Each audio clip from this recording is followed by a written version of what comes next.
welcome you to the Grassroots Innovations in Botswana Forum. We'll basically be giving a few presentations, just perspectives of various thinkings around the issue of grassroots innovations in Botswana and why they're important for the economic development, economic growth, and the human development of the people of Botswana, and why we should start tapping into them as a country, and what we as innovators in this room and academics and researchers and investors potentially could see how we could possibly partner up through IDDS Dkar and IDDS 2016, which we're in the process of bidding for, and just continuing through working through these hands, Botswana Innovation Hub, SAIS, and the UB Industrial Design Department. So to get started off, as is the case here in Botswana, for every official event that we have, we start off with the national prayer, the national anthem, and then we usually have a prayer. So I would kindly like to ask you guys to stand up and let's sing the national anthem. Good singers may just lead us.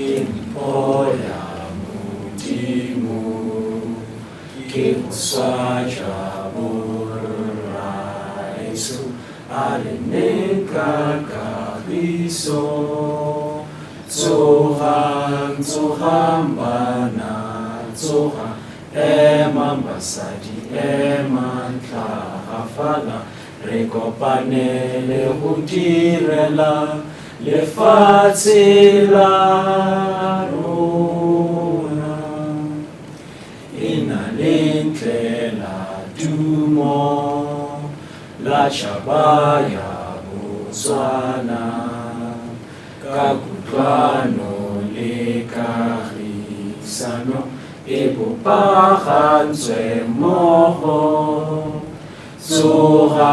tsohambana tsoha emambasadi emantlhagafala re kopanele go direla lefatshe la rona.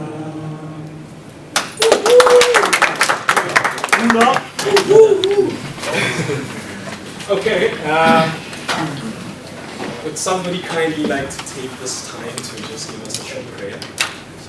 So thank the Most High for this activity. Okay, shall we pray? Our dear Heavenly Father, we thank you for bringing us together this afternoon. And Lord, we thank you for each and every one who is here. We thank you especially for our guests. And we pray that may we have a wonderful time together and all that we're going to discuss here may it go well. We thank you and we bless you all. We pray in Jesus' name. Amen. Thank you. Okay, and then without wasting time, I would call Professor Richimo Alusi to just give us a few opening remarks about why we are here today.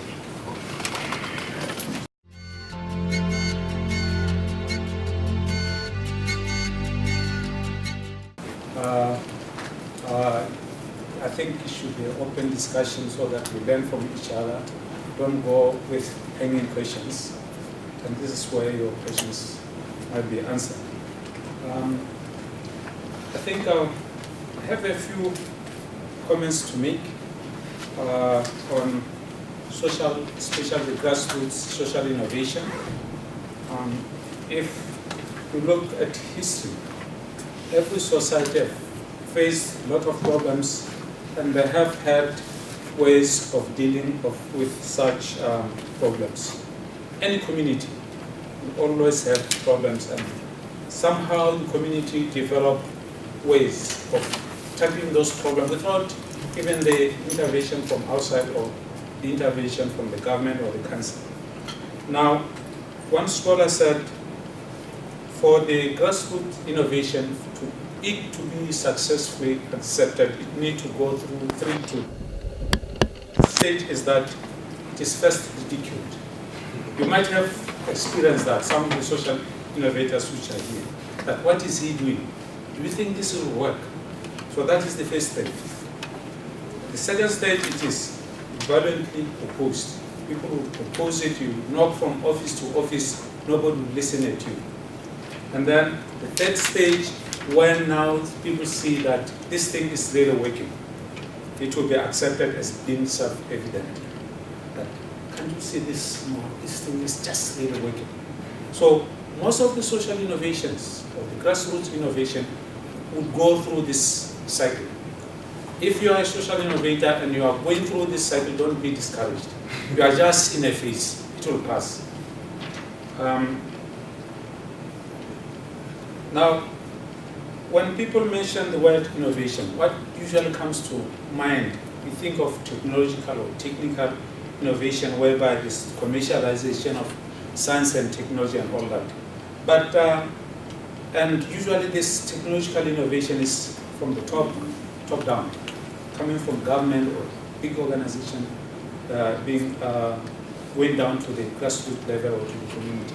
But the grassroots innovation is different because it is bottom up.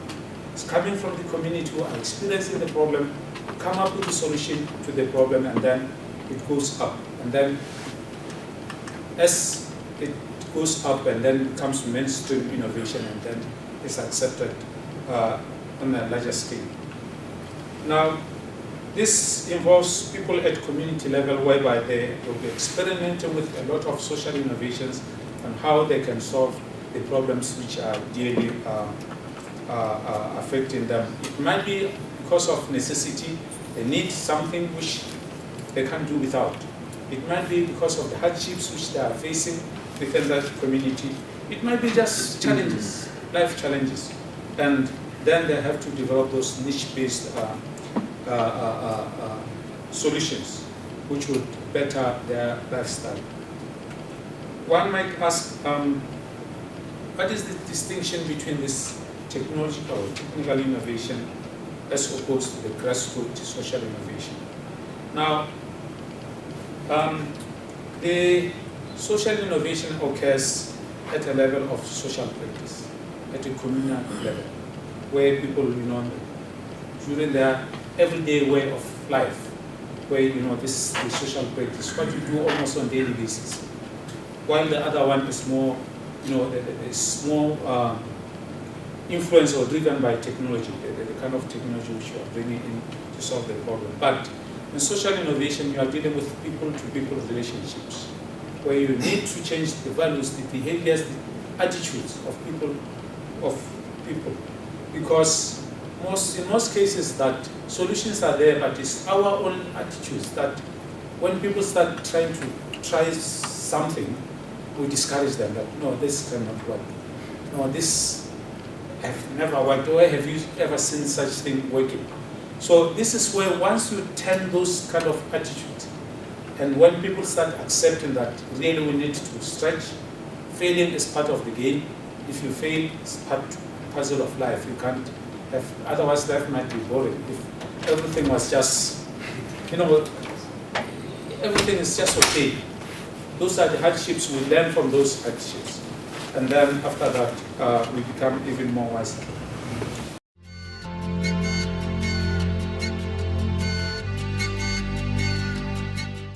My name is Juha. I come from Finland and I come from Windhoek and I come from SAIS.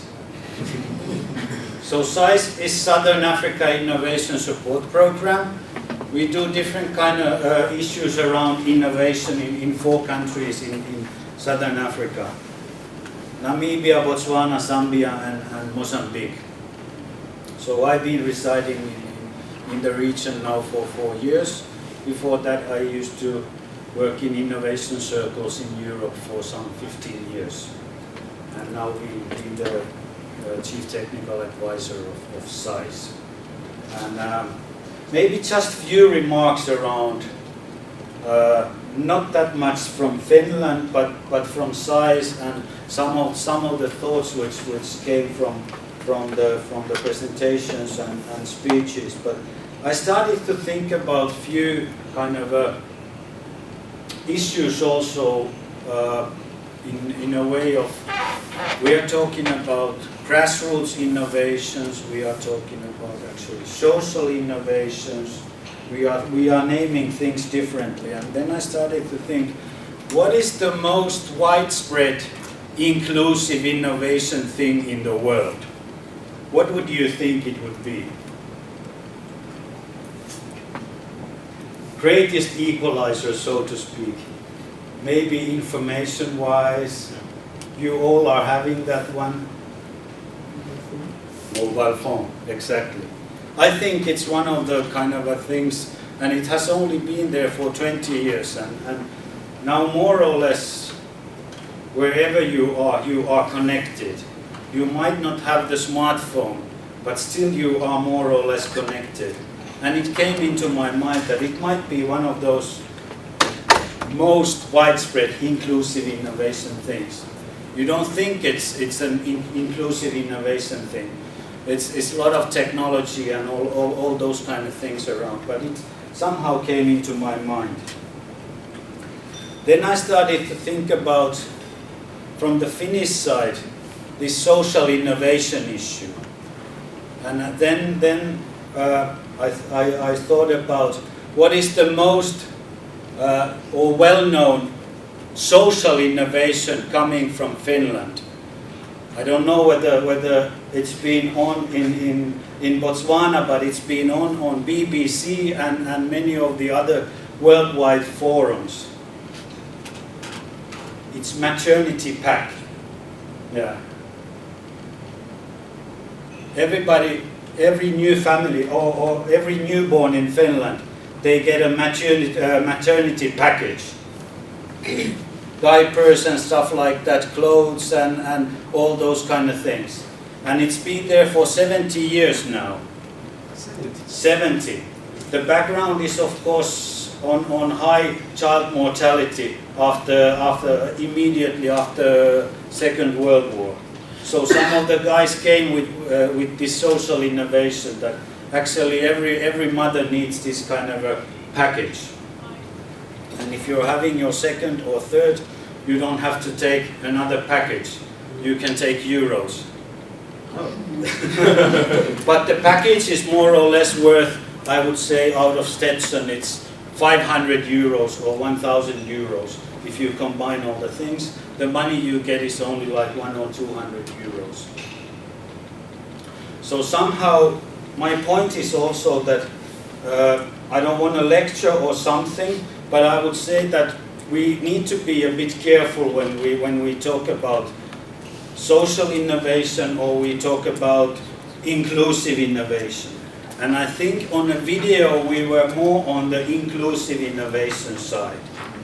Or somehow it's also called frugal innovation, Gandhian innovation, you name. But I think there are two kind of approaches into that inclusive innovation thematics. And I tend to agree that in this region specifically, I think worldwide, at least in South, the biggest paradigm change in innovation domain will be this inclusion of inclusive innovation thing. It's coming up everywhere. I just attended a World Bank OECD big conference in India and around inclusive innovation. Seemingly the governments are also somehow realizing now the phenomenon. But if you think about the innovation policies and strategies nowadays, wherever you go, I think inclusive innovation does not feature yet. And that's also something for somehow kind of a hint for Botswana. Maybe Botswana could be a front runner in this sense, because innovation policies and strategies are quite well handled in this country compared to some of the size countries, or even compared to countries, you know, in South in general. So I think that might be a next new step, really, to be a kind of a star in that field. And really, it's going to be a big paradigm change. Another thing comes kind of follows that after the Millennium Development Goals, there will be Sustainable Development Goals. And one of the big 6 issues is innovation and entrepreneurship. So to speak, we are in right business, Yeah. so to speak. This is good domain to be, and of course, like you see, I specifically like the spirit in the video. People get enthusiastic and they are kind of really into what they are doing. My name, like I mentioned, is Tabiso Mashaba. I'm a social entrepreneur, that is the business side, and then entrepreneur, that is the policy side. I'm from here in Botswana.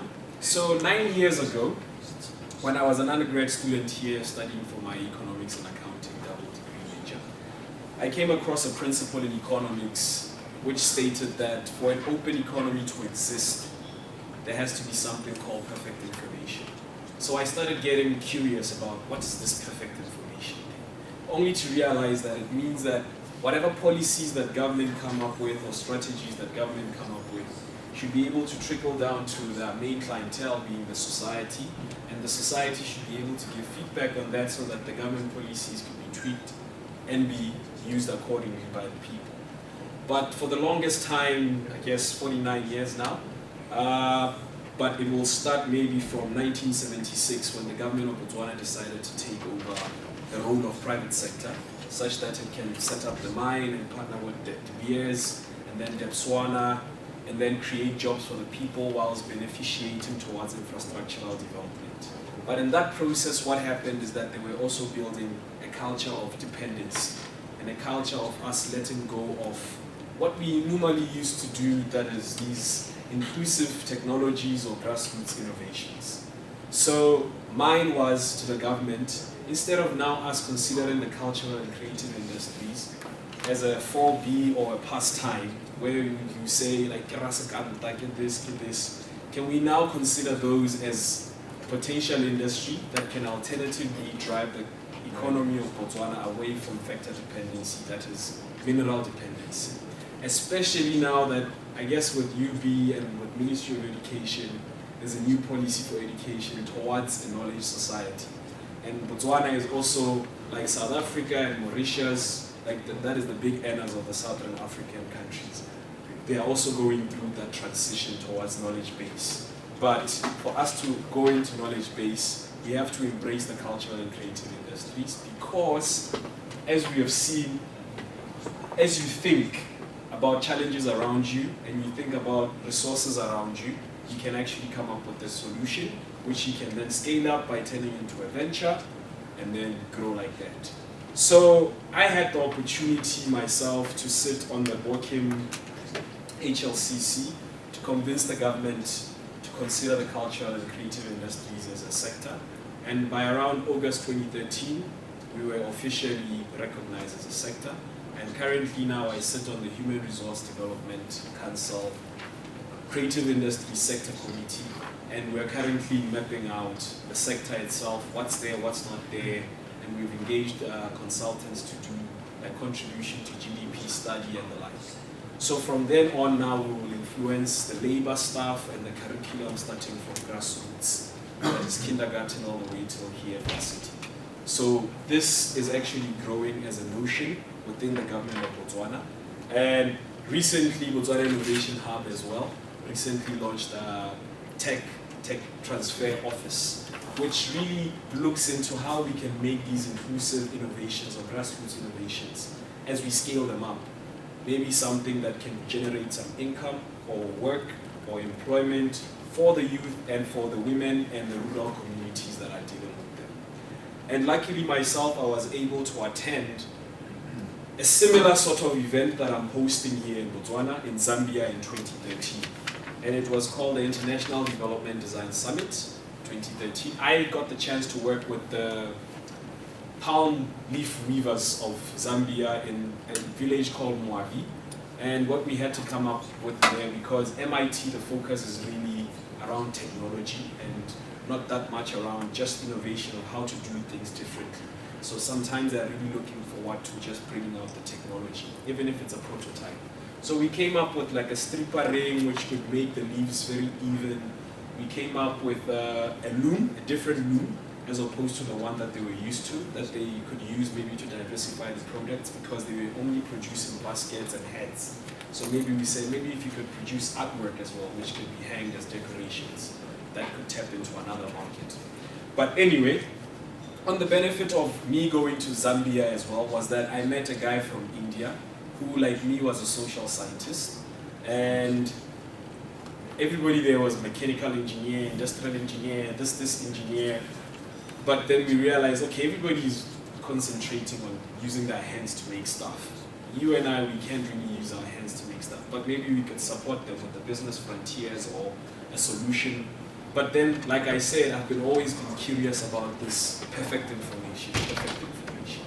And also doing my research, I realized that the gap in international development is information, the lack of information. That is, there's no perfect information. That is, people on the grassroots don't really know what is happening high level.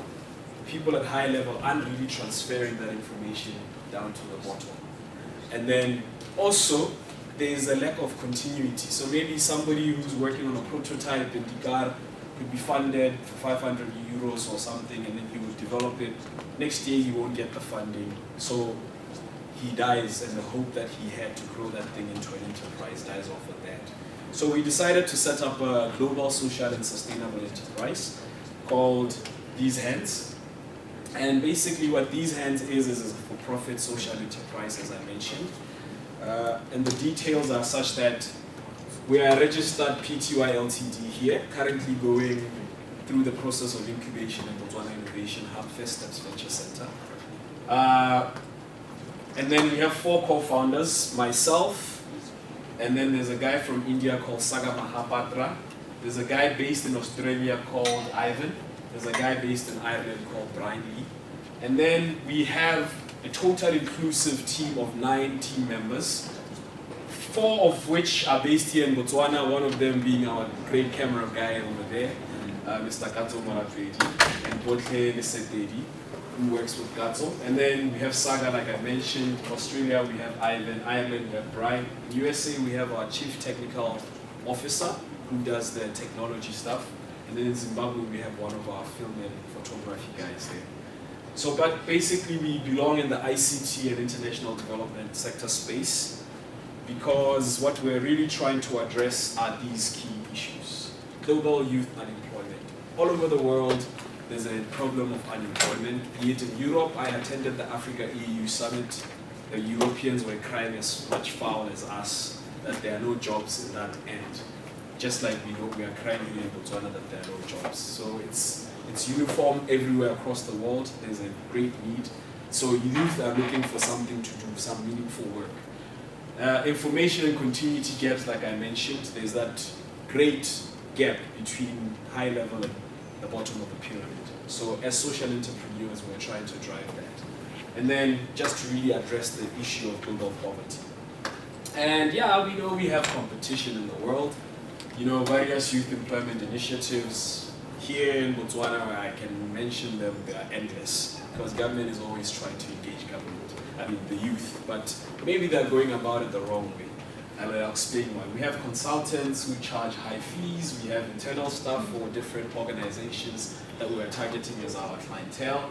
We have Facebook, who's really, all companies, even size are on Facebook, you know, but they're in the international development space. So, but there's a lot of noise on Facebook. So we are trying to create an online platform that's really just focused on international development. That's the difference between us and Facebook. Then there's HCD, which is sort of like an online social media platform compared to us, but the difference is that they only have investors and social entrepreneurs, whilst we have investors, social entrepreneurs, and grassroots inventors or volunteers down at the bottom. And then different from them as well is that we are trying to work with USSD platform.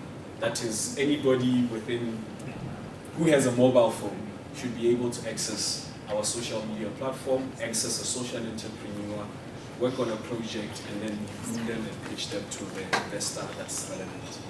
Other social media platforms, LinkedIn, you name them. I'm sure SICE is also in there. Our target market, like I mentioned, we have the rural community NGOs, like Guru family of organizations. The gentleman will come tell you more about it. We have innovators, like you saw that guy who did the Moratoloha processor. He's very excited. And we have another lady here who will present, just to tell you what she does. We have inventors and volunteers who work with grassroots innovations or challenges on a day-to-day basis. We have out-of-school youth, either at primary, secondary, junior school, senior school, here at varsity when you graduate and then you cry foul that you don't have employment. For you to build that experience base that employers are always looking for, we work through you to connect you with the rural communities such that you can co-create with them certain solutions, either business or technology or innovation. Unemployed graduates seeking meaningful work, I mentioned that. Students seeking meaningful work. So even if you are like a fourth year student, final year student, or like a master's student looking to do research, we can connect you with the right relevant database of the communities that we have across Botswana and across the world, because we're global, like I said. We have social entrepreneurs and intrapreneurs like myself. I'm currently on the Ashoka Changemakers Fellowship for Social Innovation in Health and Wellness. So there's like a pool of us in there that are looking for lots of meaningful work, especially in the health space. I know we can connect them here. And then I also belong to the International Development Innovation Network, which is a pool of innovators which are looking for meaningful work. I also am a member of the Global Masters in Development Practice Association, which is something that was developed by Jeffrey Sachs as he was developing the Sustainable Development Goals. So we have a pool of development practitioners as well in there. And then we have the University of Botswana and a pool of students here. And we have Botswana Innovation Hub and a pool of innovators and inventors and researchers there as well. So these are our target market. Our value proposition is that, like I mentioned as I was talking about our competitors, we are unique in our database of the rural communities, volunteers and NGOs seeking our services. We are unique for our global database of students and social entrepreneurs who do international development work, who are seeking meaningful work, so we connect them to the right people. And then we have a unique global database of investors. I'll start first with our country one, the Botswana Innovation Hub and all its partners. And then we have the International Development Innovation Network. And then we have the MDPA itself, which Professor Jeffrey Sachs is really trying to develop through the Millennium Villages project, but it's not really taking that shape as well. But then we have Bill and Melinda Gates Foundation. Currently we are working on a certain ICT project which we're going to develop at IDDS Dkar, which is something that we're planning to take up with the Bill and Melinda Gates Foundation.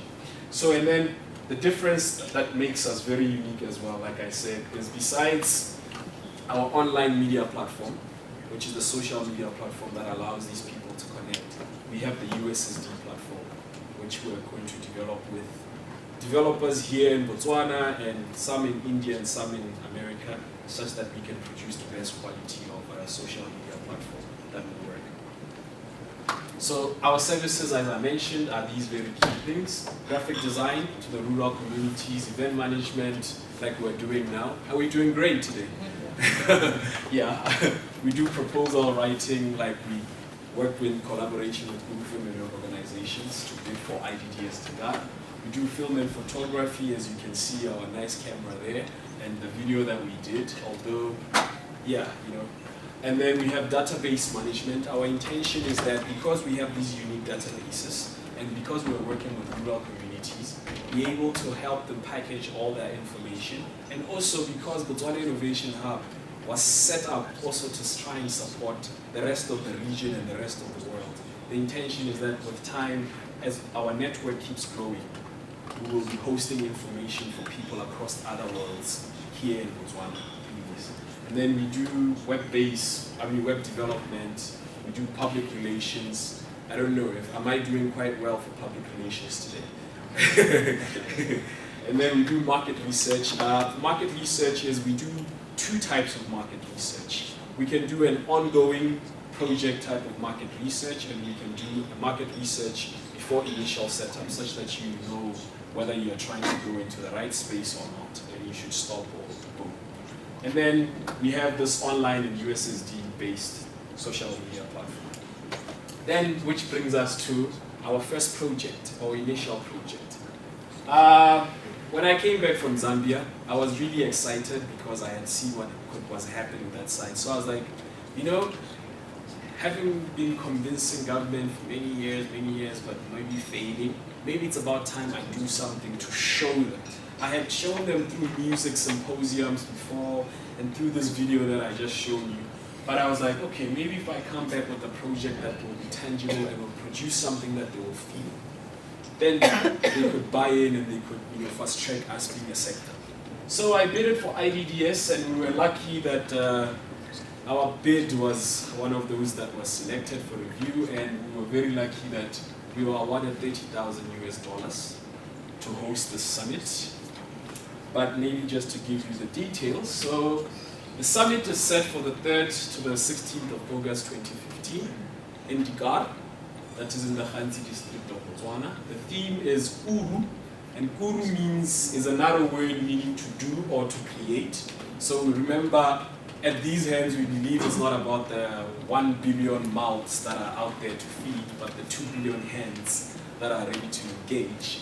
So I think the theme gels in quite well with these hands, with size mandate and grassroots innovation, you know, because we're really trying to build that culture of getting people to use their thinking and resources around them, work with their hands to create and, you know, grow their lives. And then number of international instructors, we have 2, being Amy Smith from MIT D-Lab, and then we have Mustafa Nassim from ITU in Pakistan. Number of local instructors, we have 2. Our local lead instructor here, Mr. O.J. Silence, I will speak soon. And then we have either Tata or somebody from our labs who will be training our people in Dkar about social media stuff, how to set up a social media account, because that's a space that they're in.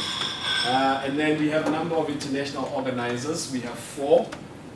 We have a lady from the US.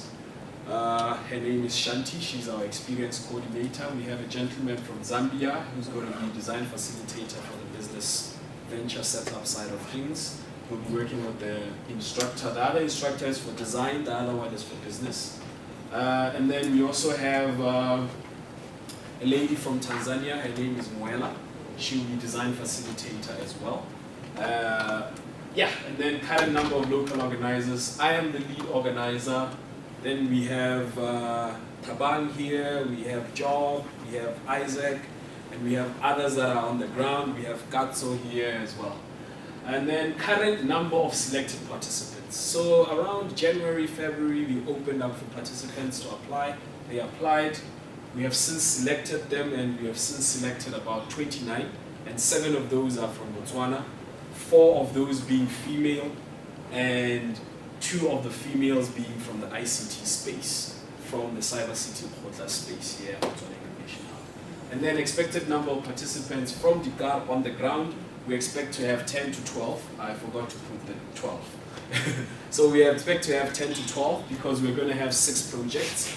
And one of these projects, like I mentioned, is going to be an ICT project because we're working on developing a micro-health insurance scheme, which we'll be working together with the community health workers and health promoters of the Guru Health program to develop it. It's basically to support the supply side and the access side. So the supply side is to how do we get all the necessary non-medicine treatment stuff down to the bottom of the pyramid using a USSD platform which they can all use to order with.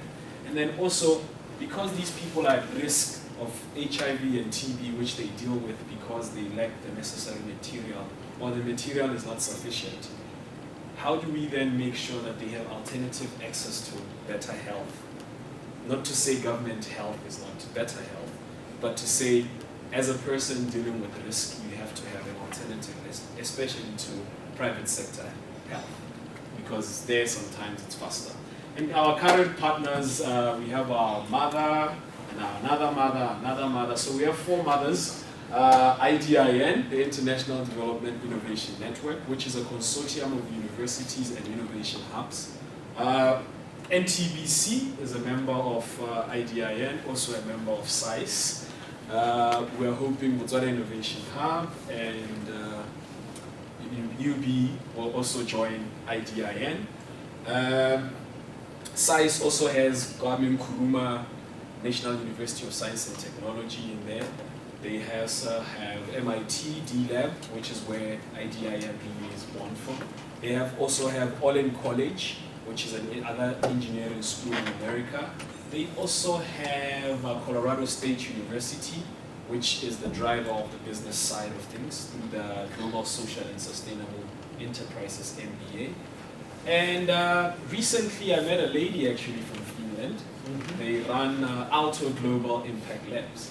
Okay. Yeah, and so there's another potential partner for these hands. Business partner. Yes. Currently, like I said, we're bidding for IDDS Botswana 2016, which is going to happen in Dkar as well, set for the 7th to the 31st of July 2016. We will announce if we do make it into the kitty. So, but for now, you can follow about these hands and about IDDS Dkar on our Twitter handle, These Hands GSSE, or on Facebook at our These Hands GSSE page. Look out for our website, which we're launching soon meaning in July. Yes, and once we've launched our website, we will have launched our USSD platform as well, so you can all jump in and start chatting. Thank you.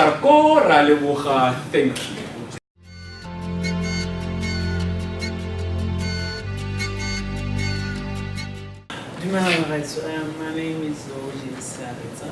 My background is in design and ergonomics, not economics. Ergonomics, which is human factors. So it's all about people and their limitations. I look at those areas of human beings. But today I'm just going to talk about co-creation process. Using my design experience, right, we have what we call the design process. These are all the stages that you go through the design until you actually put a product on the table to say that I have actually designed this particular product. So I will not be going into the design process, but I'll talk about the co-creation process. It's interesting because when I was listening to Prof. Kandala and the previous speakers, it's one thing that I actually saw as tying everything together is the issue of innovation, right? And within that, there was this other thing about community, right?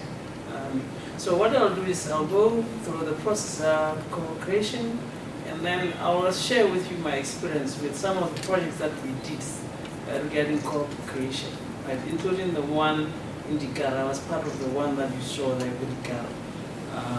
Brilliant project that we did. And fortunately, I was there, so I was able to avoid certain things about the community. You know, if you go into a community, you have to win their hearts, right? When I got there, we arrived, I think it was a Friday, and everybody had actually knocked off, including the chief. So you can't get into a village without going for the chief.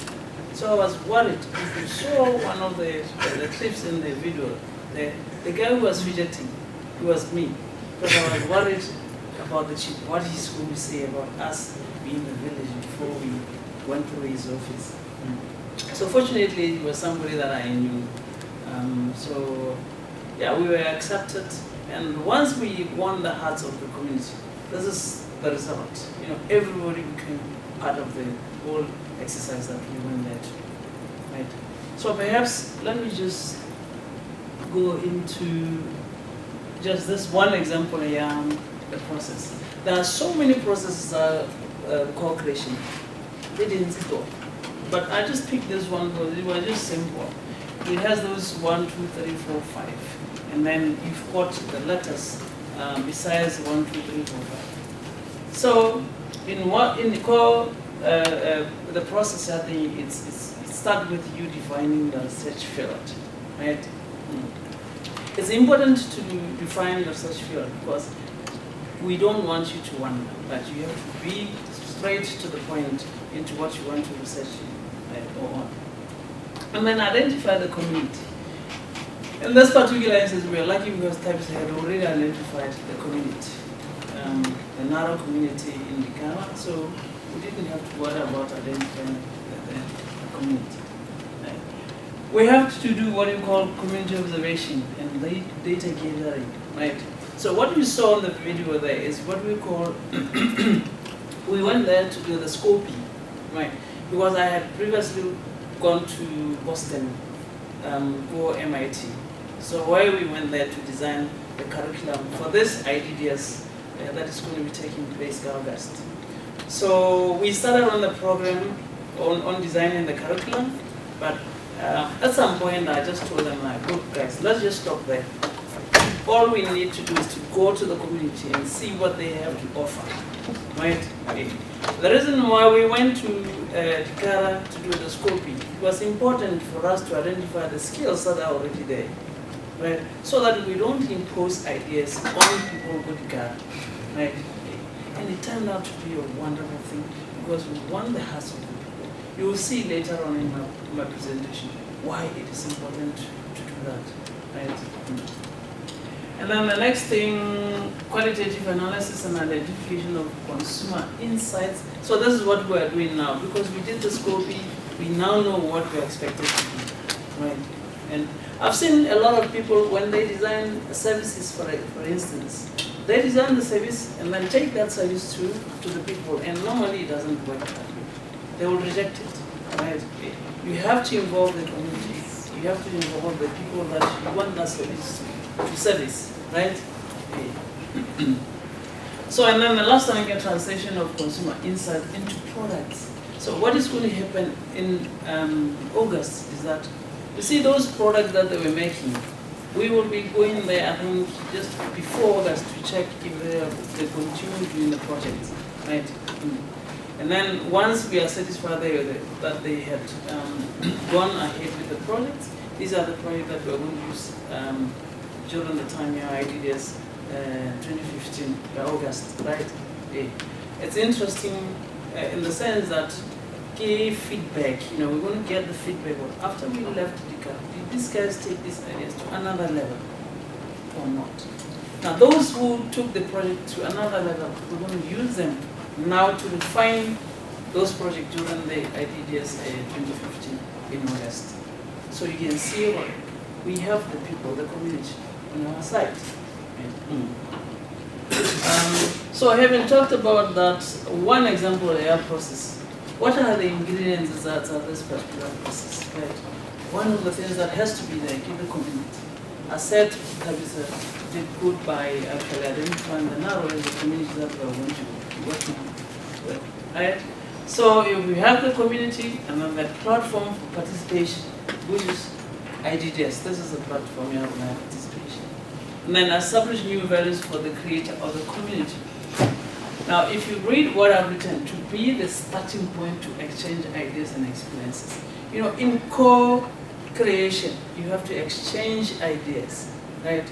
Now, in the scoping that you did, it was me, the locals at Dkar, Bojobo, Tabizos, so there was, and those students from MIT. So it was not only the students from MIT who were actually thinking about the project. Everybody was involved, right? It was important for us to do that because co-creation means that all the stakeholders must be there to join hands. And I hope we did that. And then the last one proposed new experiences where everyone wins. Now, if you have involved everybody, if the product is successful, everyone wins, right? If you have to sell it, they're going to push the marketing side, the production side, they're going to push it because it's all ours. It belongs to us all, right? This is the benefits, the ingredients that co-creation. Right? Now I'm just going to talk about some of the examples that I was part of. The first one here, IDDS Dkar. I told you that I went to Boston to do the curriculum for rates. So we're still working on the curriculum because we did the scoping, right? It was important that we did that to inform what was going to be coming August.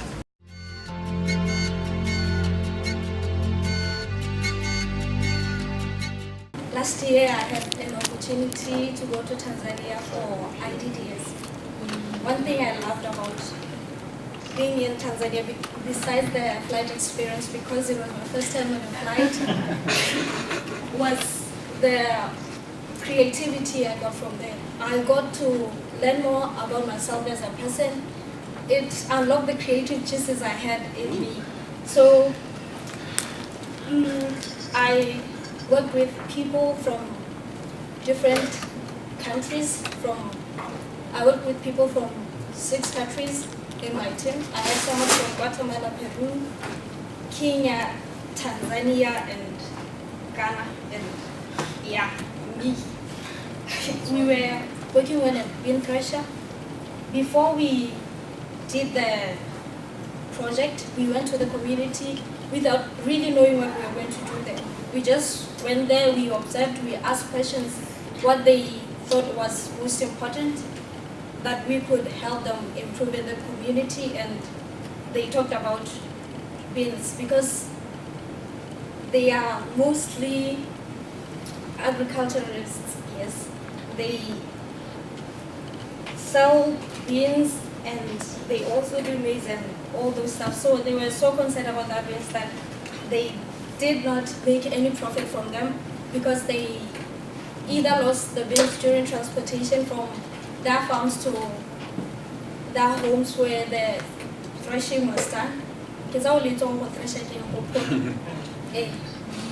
And they also incurred a lot of costs because they had to hire laborers to do the job for them, and it costed about 15,000 shillings, which is quite a lot. So our project objective was to improve the bean threshing in the community, and yes, this is how threshing is traditionally done. I guess you all know that.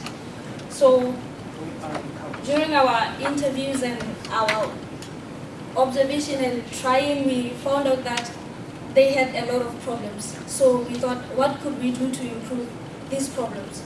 So we decided to make a machine that can help improve the processing and also reduce all the labor and money. Yes, because they had said that hand threshing is very tiring. They had back pains and all that. And they also incurred a lot of cost in transportation and everything like that.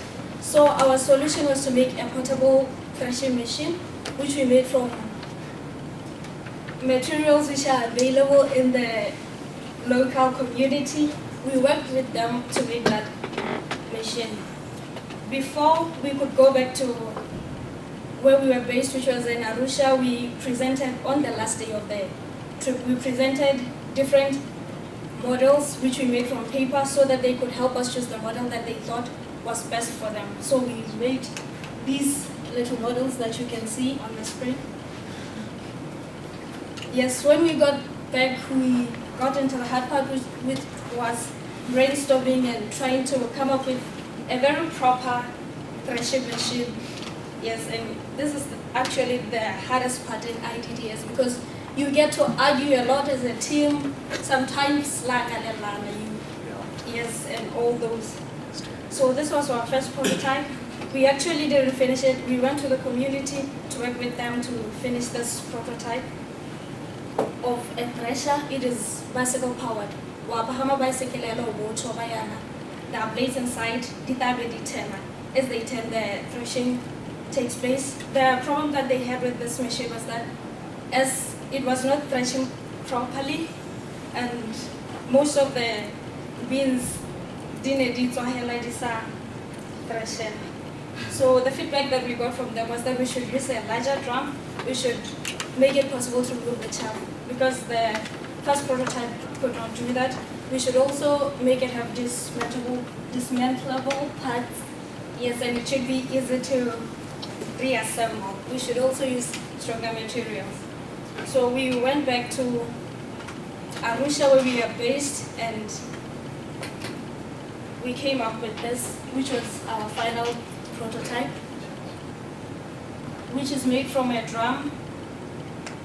Yes, this drum here is the is the one that is the thresher, and it has blades inside, which are made from metal. The first prototype, they refused it because it required a lot of welding, and in the community where we are based, they did not have electricity, so it would cost them a lot of money to move from Bulumbulu to Karapi so that it could be welded.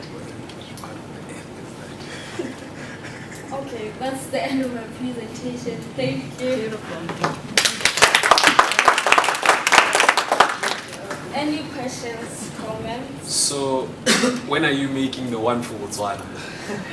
Right now, I'm still looking for funding. If any one of you is interested in funding me, I'll be very glad to do it, because it requires a lot of money, because I have to book a workshop space, I have to buy materials and all that. So I hope maybe you can just right now pop out 100 pillars and take it from there. I'm interested in the skills that the design skills that you learned from particular brand, and a few of manufacturing skills that you learned. Okay. When I left from here to Tanzania, I was just a girl. I didn't know anything. The only thing that I knew how to use was a knife in the kitchen. I didn't know anything about how to sew and all that. But when I got there, the first project that I actually did was a cell phone charger, which is operated using a bicycle battery. That was the first project that I did. And it was quite interesting because it was the first time that I actually worked with a saw and I don't know what it is called. Yes, and screwdrivers and pliers and all those things. So I learned how to use them there. And what else did I learn? Okay, from the community that we were at, what I got from them was that they are very talented people and they are very open to suggestions from other people, because the first prototype that we did, when we worked with them, they actually helped us make the prototype. But then when we got to present it, those who worked with us thought that it was very good, but those who did not work with us thought that it was crap. So we actually appreciated the fact that they gave us useful feedback, and when we presented the final prototype, they actually got to love it, because we did it at one of the biggest agricultural shows in Tanzania. It's called 1990. Many people came to our stall to see our machine and they appreciated it. Yeah. Final question. In terms of the design process,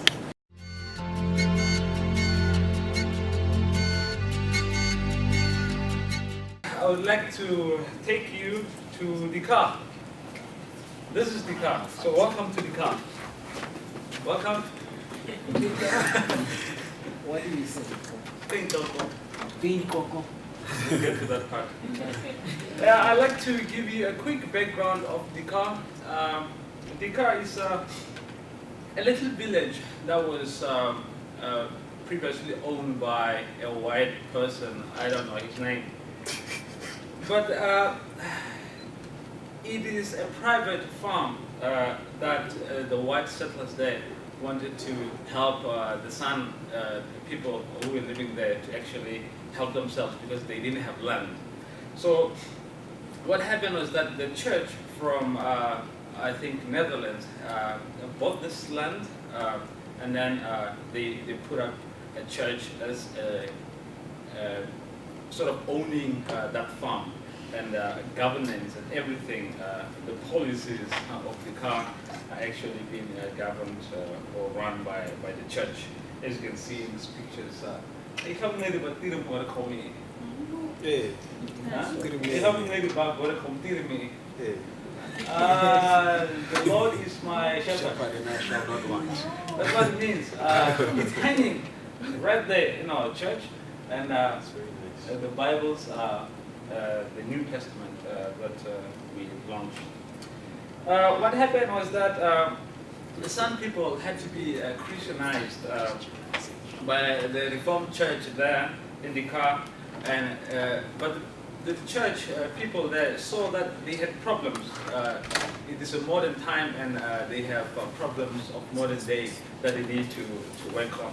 So they established what was called Guru Development Trust at then. But then there was a little bit of a mission project called the Naro Language Project that was established under the Reformed Church in Dkar that helped people in promoting the Naro language and also literacy in order to read and write in Naro. As you can see, I was able to read and write in Naro. I wrote that, by the way. So, all of that is innovative development. I'll be talking a lot about development, and excuse me if I was not supposed to do that. Obviously, the San people were in Dkar, the entire Khansi district, the entire southern Africa. San people roamed the area. And in Dkar, mostly the people who lived there were the Naro-speaking San. What happened was that the San really knew their problems, and so they had to take responsibility with their own hands. So they realized that things that are hindering their process, they really had to stop. So they stopped them. You, stop, problem, stop. And they have to take responsibility in their own hands. By so doing, Guru, to create something, Guru is another word that means to create or to do. And the San people, all of them, in every group, they are known for doing things with their hands, like eggshells, they can make jewelry out of that, even painting, and making even strings. And the success of art, the artistic expression has been actually recognized by British Airways. But then they wanted to get organized, and so they formed what was known as a Guru Development Trust. So they built infrastructure and started to get this going. Now, what they formed changed into becoming Guru family of organization, because Guru Development Trust was focusing only in the Naro people in Dkar. So they formed an independent or sort of different organizations focusing in different areas of livelihood. In Khansi, Dkar, Shakawe, South Africa, and Kimberley. So they started to form a loose title, and they call it Guru Family of Organizations. Although they're independent, they are a family of organization, and they were always donor funded. All this organization were aiming for self-development of the people, trying to help the people to develop themselves. And they saw themselves as the red birds, seeing actually that with the rain, before the rain, they see the red birds hovering around. So it's a good sign of success. Guru actually, its long-term mandate is just to represent the voice of the people. That's what it is. It has to capture the voice of the people and help them develop. But of course, every organization has a problem. We had our funding got exhausted because Botswana was a rich country apparently, but the donors pulled out and others suffered. And of course, when people get to relax a lot, I mean, when they get to know the job, they become relaxed. And mismanagement, but the problem, most important problem was that the development was non-participatory. People were not really involved in the development of their lives. And this family organization spread apart, had the same or similar mandate, so they're competing for funding and here and there, and it becomes sort of internal politics, pulling people apart.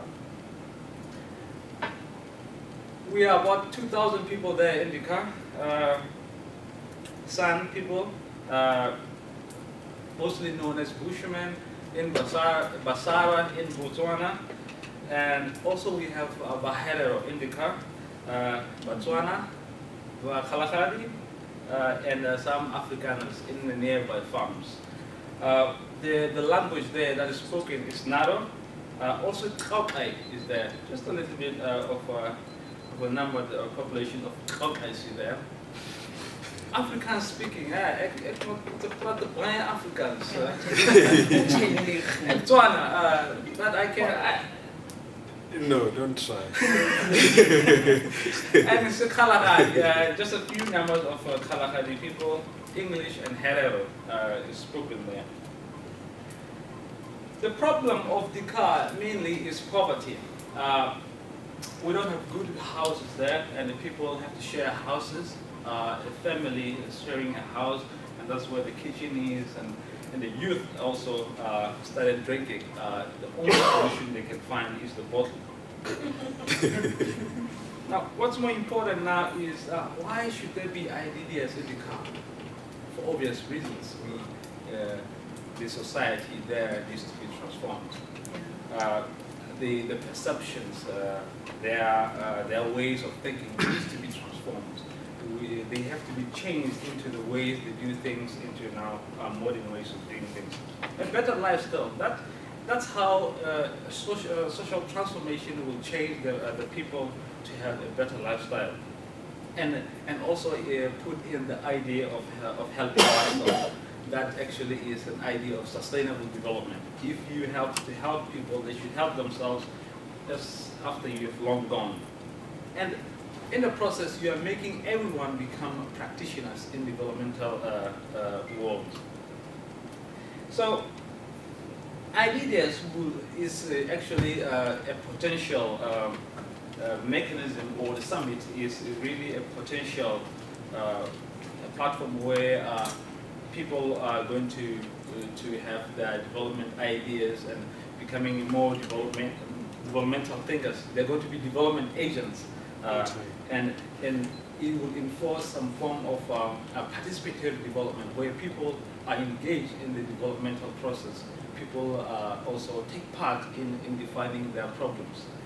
And IDDS is there to be part of the agenda of the KFO, which is Guru Family Organization.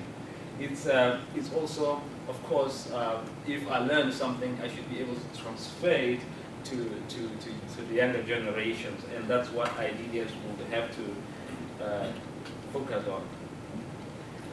But transferring the knowledge is not a new concept. It has been there for time immemorial. We have been transferring knowledge. I know everything. Ask me a question and I'll answer. So we teach our young how to make jewelry and play the thumb piano. I'm a musician. Yeah, Kano from Nyanya in Namibia once, he's a chief there. He once said, tribal chief, he once said that, to me, all the problems of this world would have been less if everyone had just stayed where they came from. But I think that's not the case right now. It's too late. Everyone is coming. It's a global village, He knew the chief, OJ. He knew the chief who's in the camp. And the chief is not even from Dkar country. So, but we have the problems, the modern problems. Poverty is becoming a modern problem. How we used to live back there was not poverty, but because of the development that we have in modern day, defines the livelihood of the life we stay in. It defines it as being in poverty. And now we have to deal with it. It wasn't poverty, now it's poverty. So we have to deal with those things. And IDDS will actually help people to able to help themselves. And that's the key agenda of IDDS that will be held there at the summit. I think that's it. Thank you. Dank. Yeah.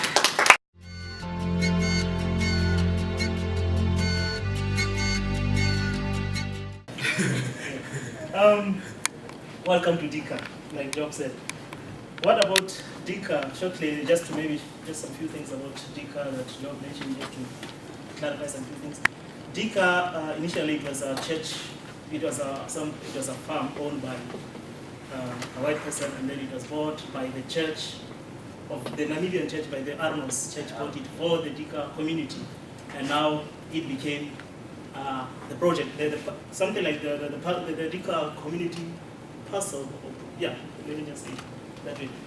And there are a lot of projects going on there at the moment. There's that Kuru Development Trust that we talked about, and then under Kuru Development Trust, we had the Tenary things project going on, and then we also had the Narrow Language project that he talked about. And I have worked for Narrow Language project, of which I'm still an employee of Narrow Language project. I've worked for Narrow Language project for like 10 years, since 2001.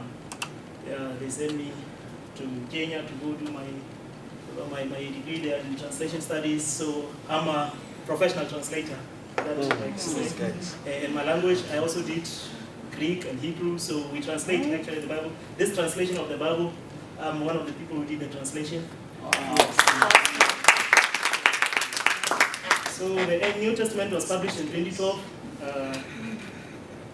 There are some books I've translated there, and when I read the books, I see that, okay, the translations I've made, they are quality translations. Because, actually, I don't want to mention the books for some reasons, yeah.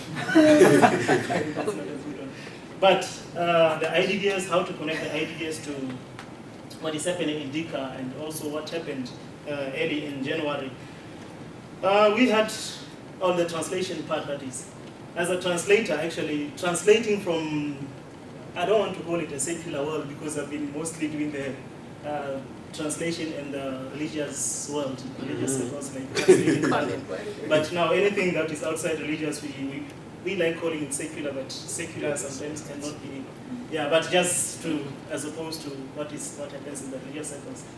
Now, IDDS, when these guys went to Dkar, we had a team of three groups. I understand Ashoka, we had IDDS, and then there was these hands. Yes, yeah, and then we had these those hands, people from yeah. MIT. Yeah, and the problem we had actually was that we had these young guys from America, and then you know how the Americans talk, and then stuff like, you know, everything was like fast, you know, like da da da da. I told these guys, you know what, guys, here we are in Dkar, and for that matter, this is a village. So just tone it down to our level. And the guys started loosening up, you know, like, and then they started, yeah, you know, and that's why in the video actually, if you follow the video, you see that these guys, whatever they say slowly, so that the people get it. So it was fun, we had a good time with the people there. Like OJ said, the community there was also the Dkar community. We had the leadership from different trusts, Kailo, from the Letua, from health sector, we had people from all these sectors, people were there. The problems we face actually with translation, just to mention some few terms in terminologies used in this field. We had to translate terminology, terms like what is innovation, how do you innovate, and how do you differentiate innovation from to design.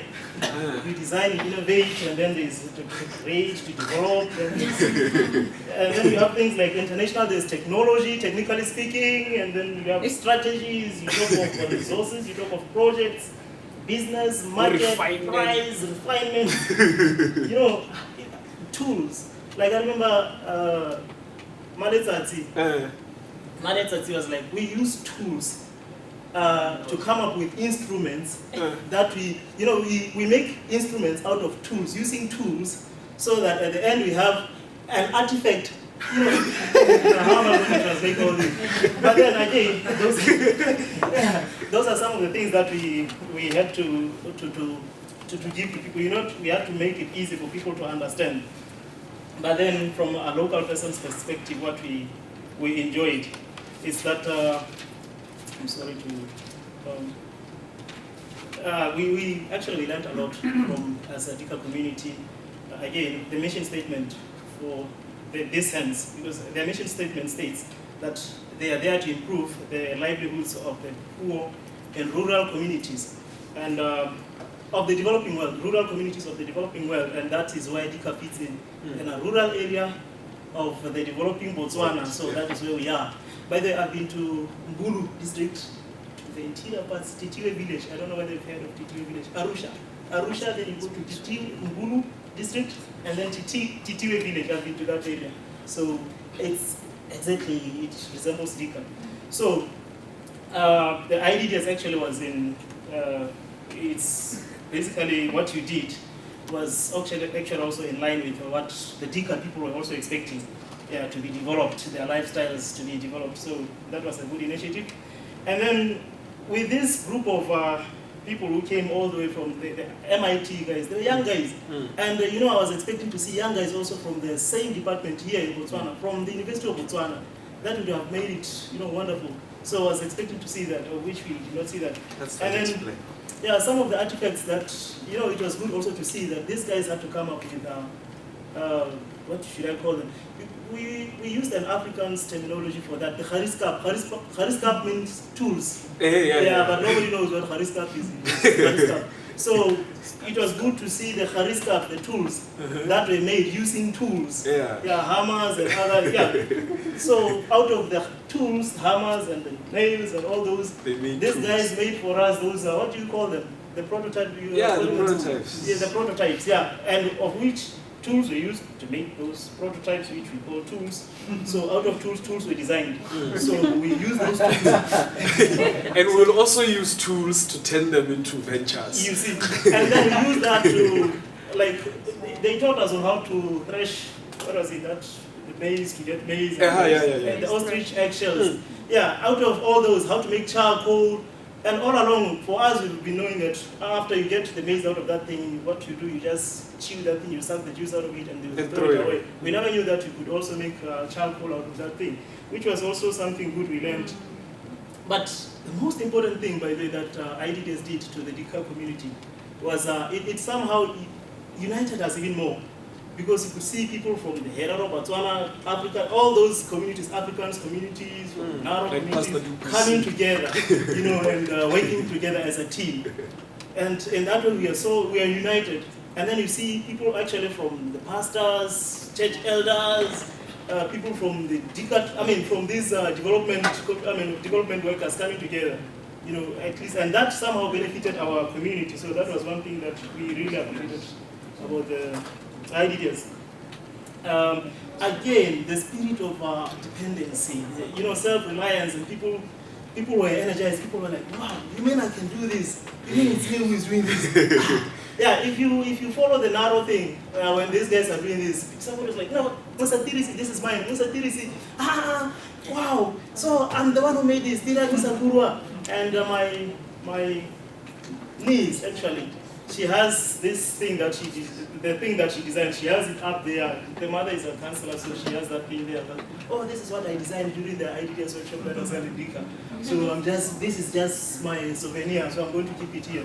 So it was good for people to have that self-confidence, which was actually built in by the IDDS team.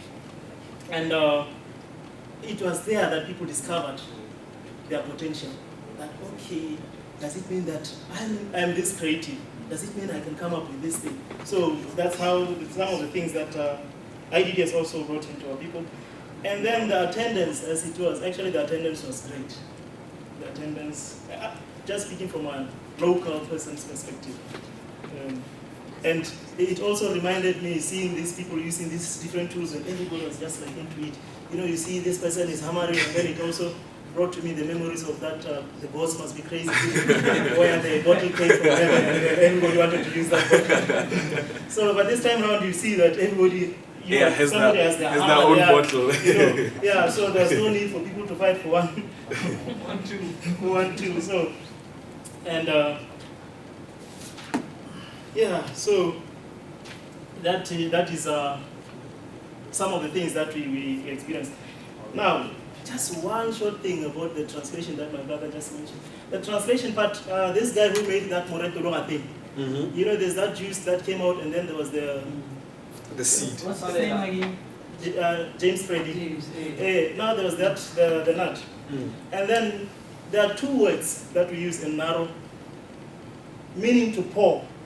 Like whether something is it's in a powder form or whether it's in a solid form or liquid form. Yeah, there are two words that we use. If it's a liquid, how do you say it, Joe? If it's in a powder form or any other form, yes. Now, James was trying to say, actually, when you were saying that, okay, after you have done